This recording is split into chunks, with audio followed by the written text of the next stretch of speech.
एक स्कूल में आप पढ़ा रहे हैं, आप शिक्षक हैं और यह स्कूल किसी उर्दू स्कूल हो, अगर उर्दू सरकारी स्कूल हो, मतलब उस क्षेत्र में मुस्लिम बहुल वो क्षेत्र है, तो आपको अलग छुट्टियां मिलेंगी। और अगर आपका स्कूल गैर उर्दू स्कूल है तो आपको अलग छुट्टियां मिलेंगी। यह सियासी बवाल हो सकता है, लेकिन यह बवाल ऐसा है कि इस पर शायद नीतीश कुमार यू टर्न ले लें। नमस्कार, प्रणाम, बिहार तक देख रहे हैं आप, मैं हूं आपके साथ इंद्र मोहन। अंदर की बात यह कि आखिर नीतीश कुमार इस तरीके से फैसले जब सरकार लेती है या शिक्षा विभाग लेती है, तो क्या इसकी जानकारी मंत्री को, सरकार के पास नहीं होती? क्या ये सिर्फ सचिव के स्तर पर ही फैसले ले लिए जाते हैं, इसे जारी कर दिया जाता है और जब विवाद बढ़ता है तो उसके बाद मंत्री से लेकर सरकार तक को सफाई देनी पड़ती है? दरअसल बिहार में शिक्षा विभाग ने 2 कैलेंडर जारी किए अवकाश के, यानी कि छुट्टियों के। एक साल में 60 छुट्टियां दी गई, 2024 के दौरान 60 छुट्टियां होगी। लेकिन इसमें 2 अलग अलग कैटेगरी है। एक वो कि वो स्कूल जो उर्दू स्कूल हो या जो मुस्लिम बाहुल क्षेत्र में स्कूल पढ़ते हैं, और दूसरे स्कूल वो जो गैर उर्दू वाले स्कूल हैं। अब इन स्कूलों में छुट्टियों में फेरबदल है। अंतर दोनों स्कूलों में छुट्टियां तो 60 ही दिन की है, लेकिन बड़े त्योहारों की छुट्टियां अलग अलग हैं। जैसे उर्दू वाले स्कूलों में ईद बकरीद की 3-3 दिन की छुट्टियां हैं, जबकि गैर उर्दू वाले स्कूलों में यह छुट्टियां 1-1 दिन की हैं। बड़ी छुट्टियों को काट दिया गया है। बड़ी छुट्टियों से मतलब कि बिहार में अब इन स्कूलों में तीज, जितिया, रक्षाबंधन, इन सब की छुट्टी नहीं होगी। इसे ऐच्छिक छुट्टी के कैटेगरी में डाल दिया गया है। इतना ही नहीं, जो उर्दू विद्यालय हैं या फिर मुस्लिम बहुल क्षेत्र में पढ़ने वाले प्रारंभिक, माध्यमिक या उच्च विद्यालय हैं, उनमें छुट्टियों का दिन बदला जा सकता है। उसके लिए डीएम जानकारी देंगे।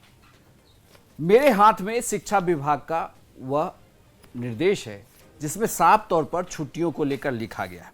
इस निर्देश में जो लास्ट पॉइंट है, जो 13वीं लाइन लिखी गई है, यदि कोई विद्यालय जो मुस्लिम बाहुल क्षेत्र में अवस्थित है एवं उर्दू विद्यालय की तरह शुक्रवार को साप्ताहिक अवकाश घोषित करना चाहते हैं तो जिलाधिकारी से अनुमति प्राप्त कर घोषित कर सकते हैं। इस तरीके का विवाद बिहार में नया नहीं है। इसके पहले भी विधानसभा सत्र के दौरान शुक्रवार को हुए कुछ स्कूलों में अवकाश को लेकर बीजेपी ने सवाल उठाया था। बीजेपी फिर से सवाल उठा रही और नीतीश कुमार को घेर रही। कहा यह भी जा रहा है कि आखिर सरकार बदलने के बाद ऐसा क्या हो गया कि नीतीश कुमार की सरकार बार बार इस तरीके से फैसले ले रही? क्या यह मुस्लिम तुष्टीकरण की नीति है? क्या नीतीश कुमार के साथ आरजेडी आई, इस वजह से इस तरीके से फैसले लिए गए? इससे पहले बिहार में अवकाश को लेकर कभी 2 निर्देश जारी नहीं हुए। यह सिर्फ मान लिया जाता था कि ऐसे क्षेत्र, जैसे बेसिकली ये सीमांचल का वह इलाका है जहां जो मुस्लिम बाहुल क्षेत्र था, वहां पर ये छुट्टियां उन दिनों में होती थी। यानी कि वहां पर जो साप्ताहिक अवकाश है वो शुक्रवार को होता था, रविवार की जगह। लेकिन बाकी जिलों में ये छुट्टियां रविवार को ही होती थी। अब लेकिन सवाल उठने लगा है, खास करके बीजेपी सवाल उठा रही है कि आखिर ऐसा क्यों हो रहा है? क्यों बड़े हिंदू के तीज त्योहारों पर छुट्टियां कम कर दी गई, उसे हटा दिया गया? जैसे तीज और जितिया को लेकर यह कहा जा रहा है कि ये महिलाओं, शादीशुदा महिलाएं इस पर्व को करती हैं और उनके लिए मुश्किल होगा इन बड़े दिनों में स्कूल आना, और रक्षाबंधन के केस में भी यही लागू होता है। लेकिन बीजेपी इस पर सवाल तो उठा रही है, लेकिन बड़ा सवाल यह है कि क्या मुस्लिम वोट बैंक को साधने के लिए इस तरीके से निर्देश दिए गए? ये निर्देश सभी जिलों को भेज दिए गए हैं और इस निर्देश पर निदेशक माध्यमिक शिक्षा विभाग बिहार पटना के दस्तखत भी। शिक्षा मंत्री चंद्रशेखर से बात करने की कोशिश की गई।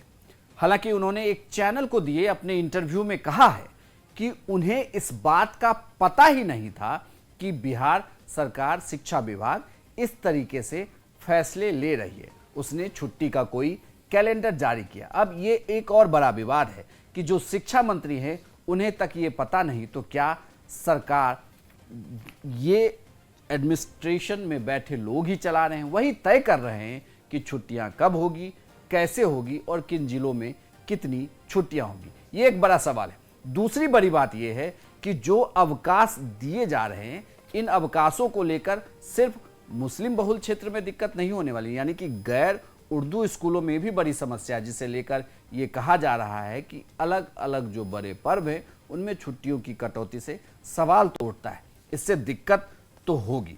लेकिन एक और बड़ी बात है, जब अशोक चौधरी जो मंत्री हैं बिहार सरकार में, नीतीश कुमार के खासे करीबी हैं, उनसे ये पूछा गया, बिहार तक ने बातचीत की कि ये फैसला कैसे लिया गया, तो उन्होंने साफ तौर पे कहा कि जब नीतीश कुमार के संज्ञान में यह खबर आएगी तो उस पर यू टर्न ले लिया जाएगा।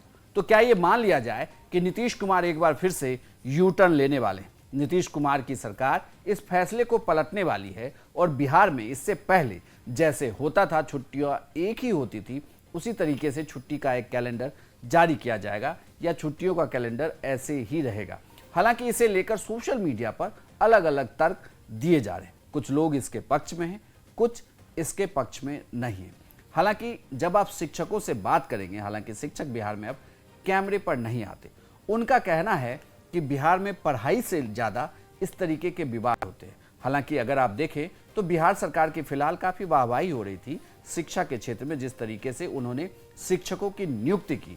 लेकिन इस तरीके से विवाद उठने के बाद अब यह सवाल उठने लगा है कि आखिर इस तरीके की विवाद को जन्म ही क्यों दिया जाता है? क्या सरकार से बातचीत करके विभाग काम नहीं कर रही?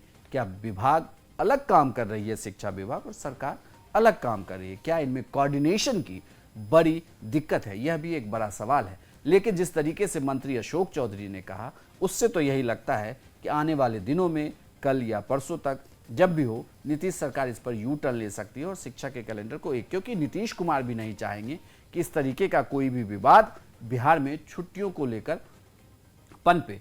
क्योंकि अगर इस तरीके का विवाद उपजता है तो जो नीतीश कुमार कहते हैं कि बिहार में कभी भी हिंदू और मुस्लिम नहीं हुआ, इस तरीके से वहाँ पर राजनीति नहीं होती। लेकिन अगर ऐसा होता है तो दूसरी पार्टियों को इससे फायदा पहुँचेगा और नीतीश कुमार, या यूँ कहें कि यह गठबंधन, ऐसा बिल्कुल भी नहीं चाहेगा।